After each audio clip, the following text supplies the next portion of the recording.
Right now, a lot of home buyers are fed up of how expensive houses are, and this is why you are seeing so many of them just give up on buying a house.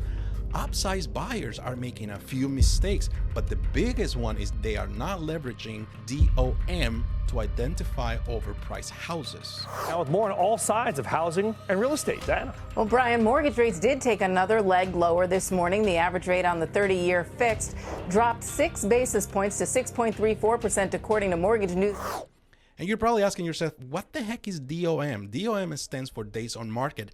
And high days on market is the worst enemy for a seller, but it can be the best friend for a buyer. So today we'll identify how you can work with DOM and identify the good things. First thing we need to understand is that if the home is priced higher than other homes in the neighborhood, that will be the first thing. How do you know these things? Well, you have to look at recent comparables in the neighborhood just to understand if this home it's priced equally, and that has to take in consideration the square footage, the year that was built, any improvements, how many levels, the layout, and so on, just to compare apples to apples. Sometimes you also need to focus on properties that have sold within the last 3 to 6 months, just to really come up with an accurate number that reflect the market trends in a specific neighborhood. Houses that have high days on market, 45 plus days on the market, it's a high indication that they are overpriced.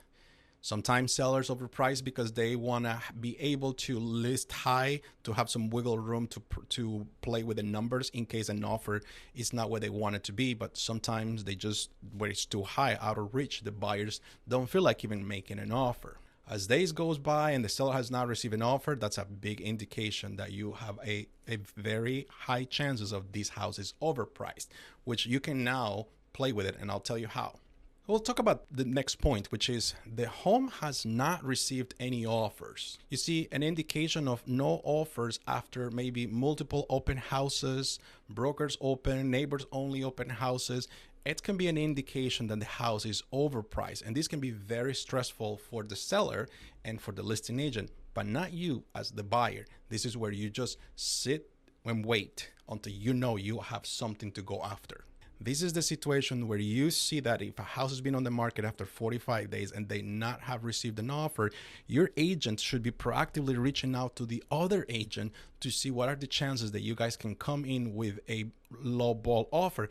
Now, to the eyes of the seller, it's going to look like you're sending a lowball offer, but in reality, maybe you are actually sending the realistic price for this property. It's a realistic offer. It's just the seller is not willing to sink in with reality.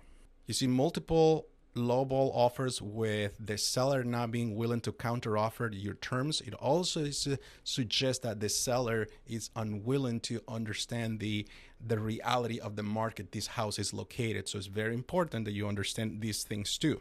So let's jump into the next point. You need to assess the condition and age of the house. If a house is completely well maintained, or is this house is going to need significant investment in repairs? You have to factor in the potential cost of these things. Things that sometimes may need to be replaced are going to be your HVAC, your roof, your windows, to ensure that you are not overpaying for something. So I'll give you a quick, example right here, right now.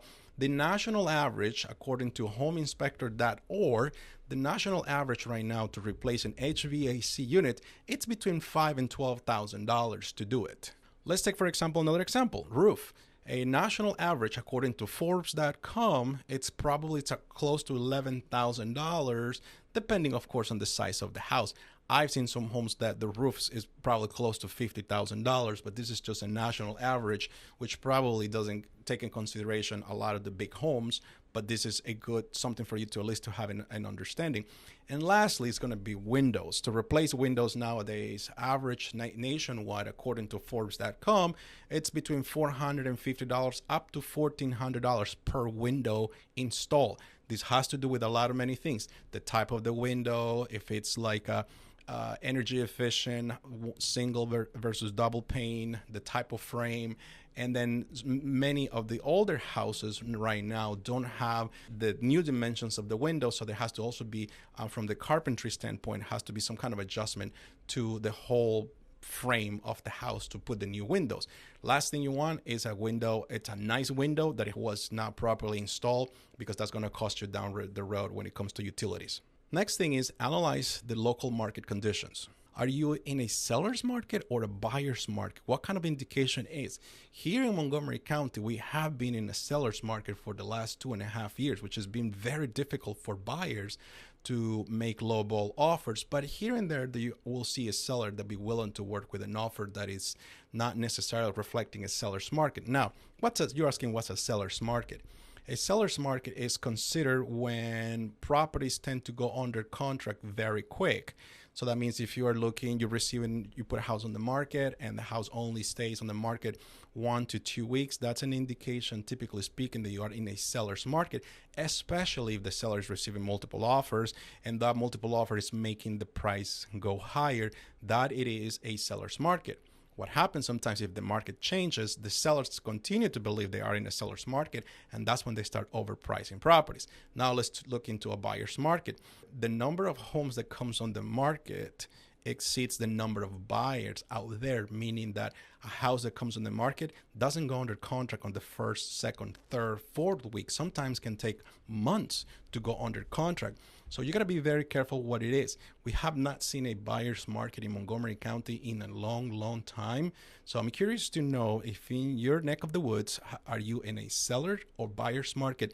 Drop the comments here below, seller or buyer's market. I want to know, and put the location where you are so that we can also talk about that down the road. And another thing that it's making a lot of the headlines right now, it's HOA and condo fees. Sometimes these things are not necessarily a good incentive for certain sellers to understand the price of the property, and they think that having certain amenities as an HOA or a condo fee. So now, as you know, right, a condo and HOA fee can also be a problem and can also be an indication that the houses may be overpriced and is not allowing to sell right away.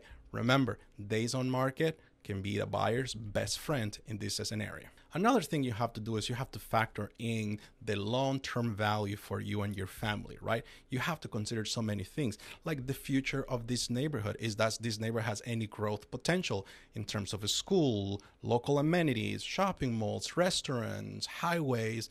Is any potential growth for this community, or this is a more old established community that doesn't have any potential growth? You have to take that in consideration, because maybe that's something that you want to invest into it, or maybe stay away from it, depending on what you look into when it comes to these things. Another thing is you have to think about, will this home fits your family needs and lifestyle? Meaning, if you are somebody that likes to entertain and you want to have a big open space concept kitchen with a family room, living room, all in one place, then this is something that you have to take into consideration. But if this is something that it does not fit into what you're looking for your family, then maybe just stay away from something like this.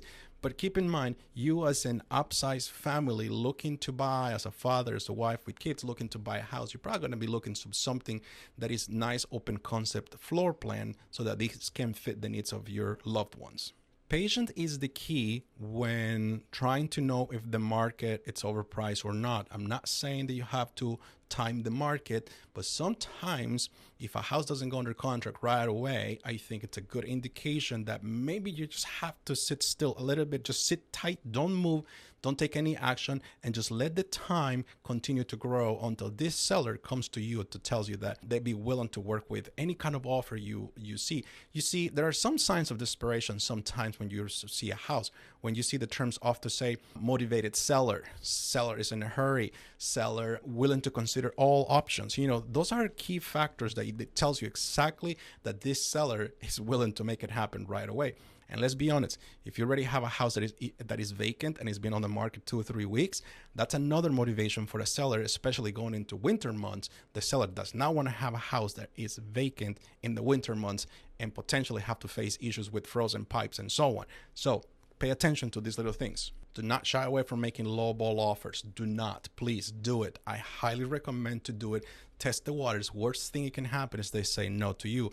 And as far as I know, nobody has died from saying no to a seller to a buyer or rejecting an offer. So just take the plunge. Try it. And also looking at even homes that didn't even sell because they were so overpriced and came off the market can also be a good indication that maybe you should revisit those homes. So always ask a real estate agent if he or she has a list of off-market homes that tried to sell in the past, but they failed. That can also be a good thing that you can look into it. And the very last thing is a home that has expensive and customized amenities can also be an indication is overpriced.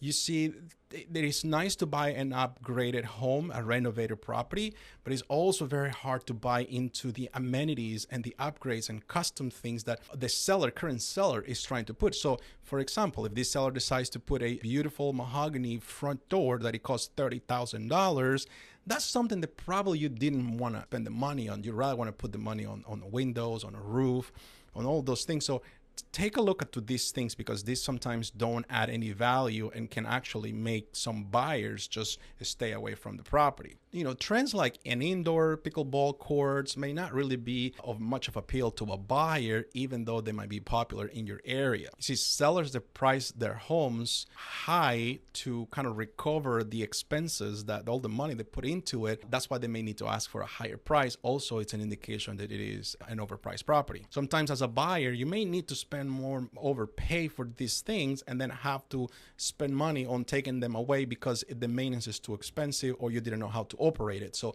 keep that in mind. If something looks too fancy, too complicated, maybe it also requires a lot of maintenance, which adds on to you. Consider the additional cost of any renovations or home improvement projects to remove unwanted and unique amenities of a property.